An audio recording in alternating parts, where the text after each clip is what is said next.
Hey, what's going on, guys? OJ back here with another video, and you read the thumbnail. All right, basically, we're going to be ranking some of the most autistic fighters in the UFC. Now, being autistic isn't a bad thing. If anything, autism is the best space for mixed martial arts, and you're going to see that with a couple of the fighters I'm going to be talking about. So, I'm going to have a set of cheers for you guys in a couple of seconds. So, without wasting any more time, let's jump right into the video. Okay, a couple of things before we start. First off, I got a new microphone.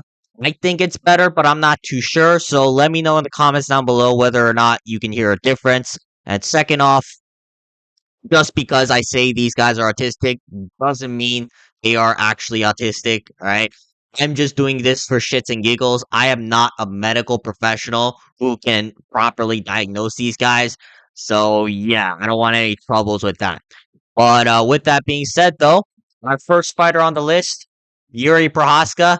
I think this is a no-brainer. All right, just the way he fights with his goofy movements, the way he conducts himself as like the reincarnation of Miyamoto Musashi, living the way of a samurai, literally starving himself like in the dark for like 3 days after he fights. All right, these are Yuri Prohaska things, and that's why we love him. And also the fact that this guy has an unbreakable chin, right? I know Alex Pereira was able to knock him out twice, but other than that, I don't see anybody else really putting away Yuri Prohaska because he's got that autism plot armor, right? So Yuri Prohaska, pound for pound, top three in the autism tier list.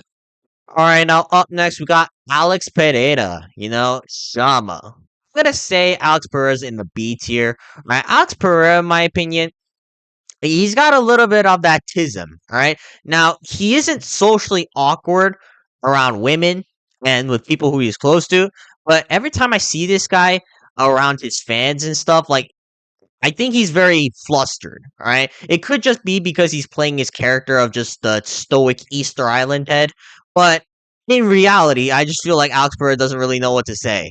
So he just goes like standing intimidatingly, going like, Shama, right? We love Alex Pereira, so there's nothing against him, but I do sense some sort of autistic energy. And to be fair, I think you need a little bit of autistic energy if you're going to be one of the greatest fighters in UFC history, which Alex Pereira is. All right, now up next we got Merab Devalishvili. I'm gonna put him in the A tier, all right? Like just how he conducts himself. And one more thing, you guys, like nonstop yap sessions all around from Merab Devalishvili. He's super hyperactive, and even the way he fights, he's like very herky jerky. And Merab Devalishvili, he just has so much energy, hyper energy to be specific, and I think it's a sign of autism. Now it could be other things as well, but there's a reason why Merab Dvalishvili not only is one of the most hyperactive fighters in the UFC, he's one of the most long reigning dominant champions because he's also very uh, high alert to details on what he can use in his game. And I think Merab Dvalishvili has that high level autism energy because he's looking to be one of the most dominant champions we have right now.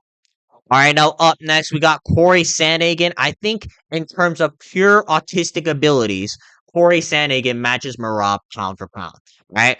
Corey Sandhagen, unlike Merab, he doesn't have that hyperactive energy, but in exchange, Corey Sandhagen, we used to call him Nerdhagen. All right, like Nerdhagen over here. Oh, if I put my foot in this position as Umar takes me down, and then like I make sure to put my head up so that he can't climb my back. And Corey Sandhagen, his attention to detail is unlike any other person, at least in the lower weight classes. Now, in exchange, he is typically uh kind of tentative at times. He has kind of addressed that in his fight with Merab. I really like how he fought aggressively even though he lost. So like props to Corey Sandhagen. But there was a stretch in Sandhagen's career where he was just kind of landing the shots at like, oh, it's a perfect angle and like the perfect outside foot battle. Like, you know what I'm talking about if you guys watch Corey Sandhagen from like 2021 to 2024. So yeah, Corey Sandhagen exudes that autism energy. Unfortunately, right, it's not pound for pound top three in the UFC, so I'm gonna have to put him in the A tier. All right, now up next we got Magomed Ankalaev. I think Magomed Ankalaev shows some signs of autism. All right, at least he's on the spectrum. All right, he's very quiet. All right, not saying there's anything wrong with him, but like he's just very to himself, and I think it's a kind of a sign when you're playing fucking Flappy Birds, a UFC press conference when you're supposed to be try and promote your fight. All right, that is some sign of autism right there. So yeah, Magomed Ankalaev also he's been on a crazy long win streak. He's a very exceptional fighter who is very well rounded and attention to detail. So yeah, Magomed Ankalaev, I'm gonna say he shows signs of autism, but compared to these guys, I don't think there are any definitive signs. All right, now up next we got Steve Urseg. I'm gonna say Steve Urseg's also in the A tier. I think he's comparable to Corey Sandhagen right now. Steve Urseg in the flyweight division, he just kind of fights autistic, right? Not in like the dumb kind of way, but he just very technical, calculated, but at the end of the day shows like little to no aggression. Like for example, in this fight with Brandon Moreno, like I could literally watch Steve Ursik count the number of leg kicks he threw at Brandon Moreno throughout their fight, right? So you need some kind of autism in order to do something like that. And fair enough, that's why he's one of the top flyweights in the UFC. So yeah, Steve Ursik, I'm seeing strong signs of autism in his game, and hopefully that can translate him to becoming a top contender or possibly a champion in the future. All right, now up next we got Hamza Chimaev. I'm gonna put Hamza Chimaev. I want to put him in the C tier. Like I used to think he was like B tier or A tier, but nowadays I don't really think so. I think Hamza Chimaev's kind of mellowed out a little bit, and I think his whole "oh I'm gonna kill everybody," I think it was more of like a way for him to promote his fights because he hasn't really done so ever since his long hiatus, trying to move up from welterweight to middleweight. Hamza Chimaev also, I just don't think he cares about social cues. I think he's aware of it. It's just like, yeah, he just doesn't give a fuck, which is pretty based. But yeah, I just don't believe he exudes that same level of autistic energy, like I felt during Hamza Chimaev's like early run, right? Back when like he was just screaming at everybody, back when he was just mauling everybody in the first round. I mean, he still does that, but I don't know. He's a lot more calm. So I'm gonna say he's in the C tier for now. There are still some signs. All right, now up next, we got our first D tier contestant. We got Paulo Costa. Yeah, I just don't see any sort of autism from him. Like, he's funny, which is kind of a sign for autism. I might just be yapping shit out of my ass at this point, but still. Paulo Costa, he's just way too socially aware and charismatic. Right? He has that unspoken fucking harassment riz. He's got some I don't know, he's got some good one-liners for trash talk. He's very socially like active, right? On Twitter, press conferences. Like he's got a lot of things to say, which typically autistic people don't. So I'm gonna say that Paulo Costa, I'd be surprised if he's autistic. But to be fair, he's like a top 10 fighter in the middleweight division. So if he is, I'd be shocked, but not that shocked. All right, now up next we got Sean O'Malley. I'm gonna put Sean O'Malley in the C tier. I feel Sean O'Malley, he's just very socially awkward. All right, I know he tried to like fucking play a character, like especially the McGregor character. All right, that was when Sean O'Malley was really known name in the sport, and he was like saying, "Oh, I'm gonna be the next McGregor," but he was just so awkward there. He didn't really know what to say a lot of the time. Now he's kind of abandoned that, and he's just trying to be himself, right? And I think it's a lot more natural, right? I feel when he was trying to portray like the next Conor McGregor, like low key, I thought he was pretty autistic, but now that he's kind of dialed it back a lot, I just think he's just more socially awkward and quiet to himself. And Sean O'Malley, there are still some signs, but it's just nowhere near any of the guys at the top. All right, now up next we got Arnold Allen. Arguably could be top three, right? But unfortunately, yeah, you know what? I'm gonna put him in the top three. Like Arnold Allen, like just listen to the way he talks. He's like, but it was a good fight, yeah. Uh, I don't know when I'm gonna fight next. He's very quiet. Has very little to say to anybody during interviews, press conferences, or anything like that. Uh, he plays with cats, right? I don't know. He's very quirky. I love him for that reason. And even when he fights, like he'll like look technical all of a sudden. Then the second he hurts an opponent, he just starts going into tard rage and just swinging the big meaty hooks out of nowhere. All right, I really love that about Arnold Allen, and I just wish he fought more. But I think in terms of autism, I think he's at the top of the UFC. So hopefully that translates to a potential title shot for him in the near future. All right, now up next we got Brian Ortega. It's part of the storyline that I may or may not have autism. All right, Brian Ortega, I simply don't think he has it. All right, I think he's got. First off, he's very good with women. All right, which autistic people typically aren't unless you're Alex Pereira. Second off, he's just very. I don't want to say he's very socially aware. He kind of talks like he has CTE. But still, it just doesn't feel like he's like nervous all the time when talking to certain strangers. It doesn't feel anything like that. He's very comfortable in social situations, at least from what I've seen during like the interviews and press conferences. So I'm gonna say that Brian Ortega, like, probably not. I think it's more CTE than anything because he has been getting hit a lot throughout his career. But yeah, Brian Ortega, I just don't see the autism, but maybe he has it because after all, he was a top five featherweight for the longest time. All right, now up next, we got Brandon Moreno. I'm going to put him in the A tier. Brandon Moreno, simply put, has autism. All right, he plays with Legos. Right, I've never seen Brandon Moreno really exude any kind of negative emotion. He's always like smiling and happy. All right. It's a very different form of autism compared to all of the guys I have at the top.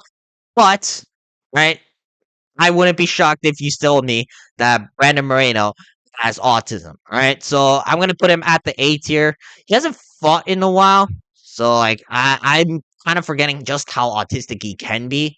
But I do remember him showing signs of it. So I'm going to say that he's at the A tier on this list.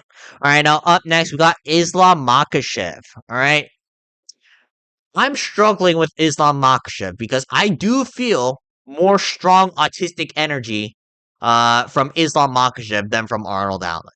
You know what? I'm gonna put him here. All right, Islam Makhachev. All right, whenever he's not like training and trying to like fucking kill his training partners, right? It just when I say kill, it just means like working them really hard. But whenever Islam Makhachev's not doing that, all right, he's just very just so funny.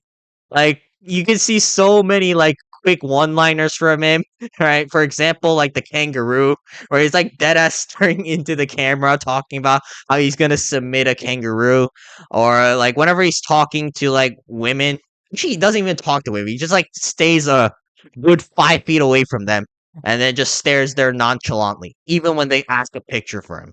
So yeah, Islam Makhachev.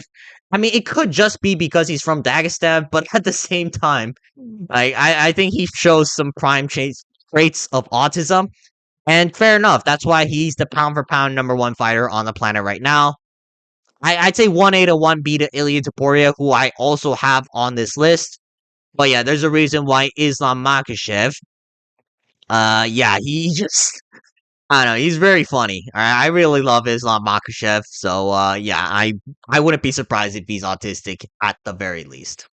All right, now up next we got Khalil Roundtree. I'm gonna put Khalil Roundtree in the C tier. All right, I feel Khalil Roundtree. He's just again very socially awkward more than anything. All right, Khalil Roundtree. First off, he doesn't really talk much. All right, and whenever he does talk, I don't know. It just feels awkward. All right, like for example in the Joe Rogan interview. I mean, he had a couple of interviews, but still, Khalil Roundtree, like, he was asked about Magomed Ankalaev and what he thought about it. And all of a sudden, Khalil Roundtree just started breaking down crying. Actually, you know what? Just for that, I'm gonna put him in the B tier because, like, I don't know, just the weird range of emotions with him, and I don't know, it's very weird talk. Hearing him talk sometimes. So yeah, Khalil Roundtree, I'm gonna put him at the B tier for now, but I might change my mind. All right, now up next we got Joshua Van. I'm gonna put Joshua Van in the D tier.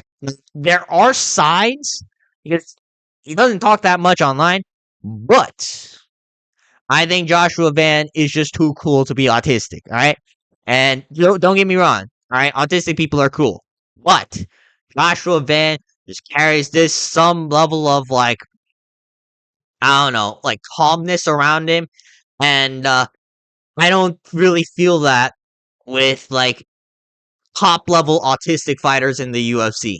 So although Joshua Van is like one of the best flyweights in the UFC right now, I just don't feel the certain tension or like what do you call the nervous energy around Joshua Van for me to consider him autistic. So yeah, I'm gonna put him in the D tier for now, but I might change my mind as Joshua Van's career progresses. All right, now up next we got Ilya Topuria, Ilya Apturo. I'm gonna put Ilya Apturo in the D tier. All right, Ilya Apturo is just way too narcissistic for me to consider him an autist. All right, I understand that autism is the best base for MMA, but I feel that Ilya Topuria is the one exception to this because first off, he's way too charismatic, he's way too social, he's way too like again, narcissistic, right? There's just so many qualities about Ilya Taporia that I look at and go, yeah, there's no way this guy has autism, right? Which is amazing considering he is one of the most dominant champions we have right now. So Ilya Taporia, one of the exceptions to the autism rule, but still, he is like a really great fighter, and I hope to see him fight soon. All right, now moving on, we got Tom Aspinall. I'm gonna put Tom Aspinall in the B tier. All right. Now, Tom Aspinall, for the most part, he's just a chill guy, right? But I cannot forget when he asked Nina Drama, "Have you ever been fingered by an MMA fighter?" Right? Tom Aspinall asked that question word for word, and I feel that if you're asking that kind of question to Nina Drama, all right, you got to have some level of autism. All right. So just because of that question, I'm going to put Tom Aspinall in the B tier for now. All right. Now moving on, we got Kevin Holland. It's weird to put where Kevin Holland should go. I'm going to put Kevin Holland. Hmm.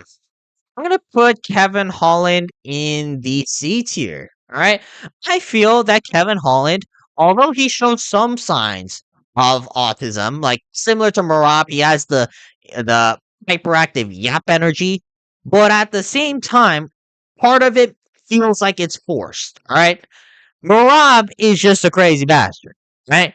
Kevin Holland, I don't get that same kind of energy. If anything, I feel like Kevin Holland's just doing it just to like promote his fight. So Kevin Holland, maybe he has some autism, but maybe not. All right, it's not like he's really going out there going like, "Hey, one more thing, you guys. Thank you so much for my team, and one more thing, Umar, you don't deserve next title shot." All right, like Kevin Holland ain't doing any of that. Like he's just kind of spewing out like quick one-liners, right, and trying to get the crowd going. So yeah, I don't feel that energy from Kevin Holland, so I'm gonna put him in the C tier, but there are some sides. All right, now moving on, we got Leon Edwards. I'm gonna put Leon Edwards. I'm gonna put him at the top of A tier. All right, Leon Edwards can arguably be S tier. All right, if you ever listen to a Leon Edwards interview, especially the one with Nina Drama, where he's going like, "What? You Arab? Are you Arab?" Like, I swear to God, Leon Edwards was about to like deck Nina Drama had she said that she was Arab, right? But jokes aside, though, Leon Edwards, I mean, just the way he talks, all right, very mumble mouthy, the way he kind of fights as well. It's very point striky, and that's another thing. Like with these point strikers, like Steve Ursay, Corey Sandhagen, Leon Edwards, sometimes even Arnold Allen. Like like you're starting to see some correlations in their fighting style. But yeah, Leon Edwards, I feel is I I'd argue like top 5 in the autism category. But unfortunately, I'm only gonna put 4 guys in the S tier, which is why I cannot include Leon Edwards on this list. And last but not least, though, we have arguably the face of autism MMA, Gene Silva. Right, where do we begin with Gene Silva over here? All right, his erratic swings in emotion. All right, the fact that he's always barking at people. The fact that I don't know. He just cannot control himself, like in the cage at times. I feel that Gene Silva is pound for pound the most autistic fighter on the roster. Now I understand he lost to Diego Lopez, but all right, autism is still the best base for MMA.